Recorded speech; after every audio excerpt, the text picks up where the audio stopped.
የኦሮሚያ ክልል ፌዴራል ፖሊስ ማየት አለበት ብለው የሚያስጠይቁ ሰዎች አሉ።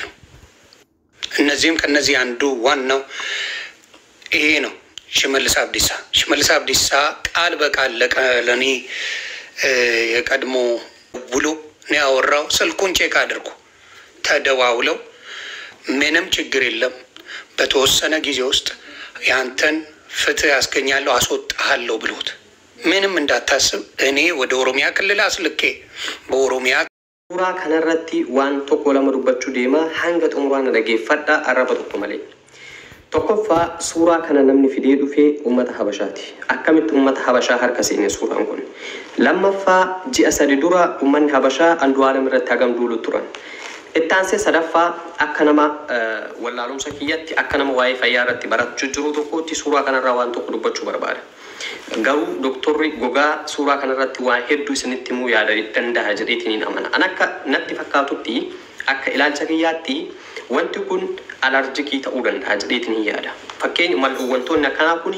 መለቶሌ አለርጂኪ ኬሳ ኢሰተኮ ማሊዳፍ ኢዶ ካና ኢዶ ጉራቼ ሰንዱረቲ ሽፍኒነቱ ጀ ዮካን ኢሳ ቡጉሪ ኢሳ ጀደምሱን ቡጉሪ ታቴ ፈኬኛፍ ነም ተኮ ዮና መከበሌ ቃምኒ ኩኒ ሁንዲ ረቲ በኡ ደንዳ ፉሊ ሲ ኩን ሁንዲ ጩፈሙ ቀባድ የቹ አማስ ዲግኒ ሲ ከከይሰ ጅሩፊ ጎጋን ሲ ጉበረሚ ደሜ ኩኒ ወንታ አላን ያ ጋሩማ ያዴትኒን ኡመተ ኦሮሞ ፊጣ ሶ ጀዳኒ በስማ አም ጀዳ ኡመተ ኦሮሞ ቀለን ኡመተ ኦሮሞቲ ዮም ጋሪ ያደኒ ከነት ኡመተ ኦሮሞቲ ሰገሌ ተኡ ደንዳን በሬፈምኒ ኡመኒ ሀበሻ አረቀነኒ ኑ በሬስቴ ደኒ ባሰን ኩን ኤሳን ዱፉ ደንደይ ከነቤካ ጋፈ ነምኒ ዱኤ በነ የተኒ ኦሮሞን እዩ ዱራ ሀጫሉ እንዴሳ ከትገላፈተን ቤክተን ከናፉ ነምቺ ተነዱ አጫሉ እንዴሳ ዱኡ ቀበጀዴ ዱላ ቱሬ አራስ ቀነኒ ሰገሌ ነመቶ ፈካቴ አንዱ ዓለም ጎሳረቲ ዱላ አጀቻ ገገሱት ትራጀቹ ኦሮሞን አናጃይብ ሰሬን አባን ሴራን ጉዲሲኒ ፊ ኦሮሞን ሶሻል ሚዲያ ራቶኮ ጀዴትኒ ያዳል ከናፊዩ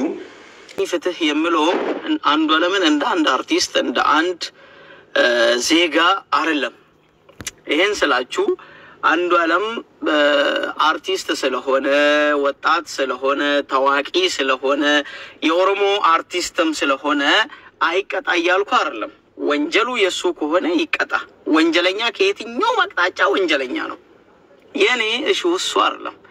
ዮኒ ማኛ ማለት አጫሉ ካልተገደለልኝ አጫሉ ካልተሰቀለልኝ ብሎ ጀግናችን ላይ የእስርና የሞት አዋጅ ሲያውጅና ስዘምት እሱ ላይ ስዘምት ከነበረ ሰው አንዱ ዓለም ላይ የትኛውን ፍትህ ፈልጎ ወይ ደግሞ የትኛውን እውነት ለመጠየቅ ነው ብላችሁ ነው የኦሮሞ ልጆች እውነታውን ትታችሁ ዮኒ ማኛ ሐቁን ስለተናገረ ለምን ዮኒ ማኛ ትክክል ሆነ ሐቅ ተናገረ ከሱ ተቃራኒ መሆን አለብን ብላችሁ ሌላ ቪዲዮ ሰራችሁ እነ ዳልቻ የምትባል ከብተን ቁርጥ አንተ ዮኒ ማኛ ተብዬ ማለት ነው እንደዋኔ ምንም አልልህም ትልቅ ሰው ነው ፈጣሪ የስራ ይስጥ መድኃለለም የስራ ይስጥ ዛሬ እዚህም እዛ ገብቶ የምታቦካቸው ነገር ነገ ታፍርበታለህ በጣም እንደምታፍርበት በጣም እርግጠኛ ነኝ እኔ የእውነት እኔ ዱጋዱ በችፍታናን ጆሌ ለማን ከነ ማልፍ ቀበቴ ዱፍተ ጀቹ እንደንዴ ሰንጀቹዳ ሰበምኒ ሰዓቲ ከነቲ ጆሌን ኬኛ ኦሮሞ ደፊን ጅተኒ ከነ ወራ አበሻ ከነ ጀራ ካተኒ ጀቾታ ዮኒ ማኛ ፈየደሙ ከና ወንት ሁንዱምቱ ወንትኒ ሃሳው ከነ ዱጉማ ጅተኒ ጆሌ ሼሪ ጎተን ማል ጎተን እንጅርተን ጀቹዳ ኢላ ዮኒ ማኛ ጀቹን ኦሮሞ ዳፍ ገዳይዳ አጫሩ ሁንዴሳ ኢሳቱ አጀሲሴ ጀቹ ኒደንዳማ ጉርበቲን ቱኒ ዮ ሂንዱ ነስላፍቱ አኒ ነማሚት ጀዴ ሚዲያ ራት ሰጋሌሳ ደባርሴ ጋፋ ቶርባኒ አጫሉ ሁንዴሳ ዶ ተኮን ኬሳ ሲንስ ካን ህያደተን ጀቹዳ ሐረስታነን ኦብሌቲ ኬኛ ከና ቆቀሜ ዱጋን ሺ ሃባኡ ጀቹዳ ኦሶ ሂንታኔ አርቲስቲን ኩን ነመጀባ ነመቦሩ ኦሮሞ ሳቲ ከነርት አርቲስቲክ አብዲ ጀደሜ ከያደሙ ዮ ጅራት ሙጫ ከነ ቶኮ ብቻ ዋን ተኤፍ ዋን ቤኩፍ ገዲሳ ቀቡዳፍ ከነኒ ዋን ከነ ደለጋት ይጅሩ ማለ ኦዱኒ ፉናኔ ቶይ ሃሳት ይጅሩ ኩን ዱጋራ ዋፈጋተ ወንተ ሲኒፍ ገሉ ቀቡ ጀቹዳ ጆለም ባየ አከ ዱጋኒ ሺ ህምባኔ akkashiin dhugaan hin baane mucaan kun yoo ajjeeses inni najjeesni akka jechaati jirrutti namoonni fudhatan hin jirtan jechuudha. Akkasii miti dhugaan dhugaadha. Mucaan kun ajjeese taananis dhuguma dubbachuuf taanan hundumti keenya iyyuu arrabni keenya nu dura goggoba. Boru waan taanu hin beeknu jechuudha. Jireenya keenya keessatti waan nu mudatu hin beeknu. Senegalee artistiidha, nama jabaadha, nama beekamtii qabu wayin demmoo artistii Oromoo keessa nama jabaadha. Dhugaan ajjeesus awwaalamee yaafuu osoo hin taane dhugaan jiru isaanii fi akka rabbii hedduu jira waan ta'eef tokko seerri qabee jira. Seerruu waan jiru axxaarra'ee hin baasa waan ta'eef amma sanitti maaliif obsaan eeguu hin dandeenye? Maalidhaa fi kawaawuma uummanni Habashaatuun olii gadi funaantee dubbii sobaa Oromoo gadi qabuudha jedhanii tooyi asiifachin haasaan kanarratti hundoofne maaliif isaan dhaggeeffannaa? Silumaayyuu isaan Oromoo gaarii isaa hin jaalatanii gaarummaa keenya jaalatuuyi karaa itti mataa gannu qaban karaa itti gannu deebisan malee kan isaan halkaniif guyyaa barbaadanii silaayyuu gaarii keenya jaalatu. Amma namtittii tana namtittii dhoqqee namtittii harra beentee ta'ee harra musliima ta'ee boru ortodoksii ta'u namtittii amma waan haasofte booda hin beekne tana jala teessanii ijoolleen keenya wanti na aarsu jechuudha. Kan isa dhaggeeffattan kan yaada isaa kana hordoftanii dhugumattanii too'ii yaaddanii isin sammuu hin qabdan dhugaa rabbii isin sammuu hin qabdan jechuudha. Maaliif jennaan namtittiin tun ofishiitiif xalaata tokkicha jechuudha. Xalaata quuqqameeti miti dammoo. Amma immoo jedhee wanta inni qabatee dhufe argitanii jirtu jechuudha. Shimallis indoo soba isaa ilaa asirratti addaan baafachuu dandeessan jechuudha. Maalis ta'e maalis mucaan kun eessatti hidhamee jira? Oromiyaa annuura Oromiyaa Finfinnee garaa wadhakkaa keessatti kan inni hidhameetoo jiru jechuudha.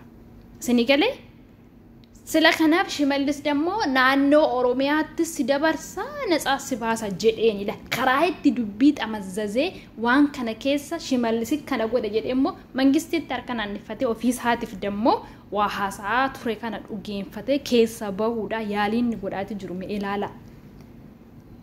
Uuma bakka asis deemee achis deemee wannumti hundumtuyyuu jalaa babbannaa karaa Shimallis dhufe immoo jechuudha. Namtittii sammuun doofaa tana dhugaa dubbiitifu piliis ijoolleen keenya mee hin dhaggeeffatana dhugaa obboleetti keenya waaqayyo haa baasu. Mucaan kun dhugaa godhe tanas dhugaa rabbiitiif maa umurii isaa guutuu hidhaan itti faradne hidhaa miti lubbuu isaati irratti maaliif hin faradne maaliif jennaan dhugumaan lubbuu ishii kana yoo baasee jechuudha. Waan seerri qabe waan ta'eef asis achis seennee bukeessuun numma matuma keenyaafuu gaarii miti. Wanti hunduu harka rabbii jira.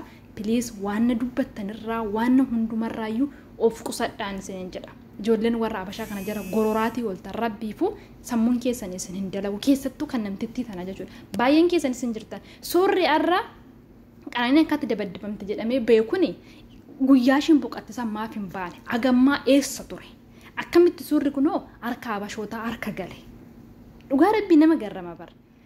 Sidayyuu ajandaa barbaadanii amma kana ajandaan kun immoo uummata Oromoo irratti argamte isaaniif gammachuudha. Isaaniif gammachuudha. Namtittii dhoqqee tana rabbiifuu hin da'u beeku bicha. Biyya seerri hin jirre keessa jiras waan ta'eef waan tokkollee godhuun hin danda'amu. Rabbiin libboonaa isaa haa kennuu fi ijoollee keenya rabbiin obsa nuuf haa kennu dhugaa obboleetti keenya nuuf haa baasu. Obboleessi keenyas dhugumaan dirgiitti kana hoo godhee rabbi tarkaaffiin amma irratti fudhatamuu qabu haa fudhatamu yoon taanes dammoo waaqayyo natsaa isa haa baasu. Natsaa isa baasee rabbiin xalaataaf mun ture.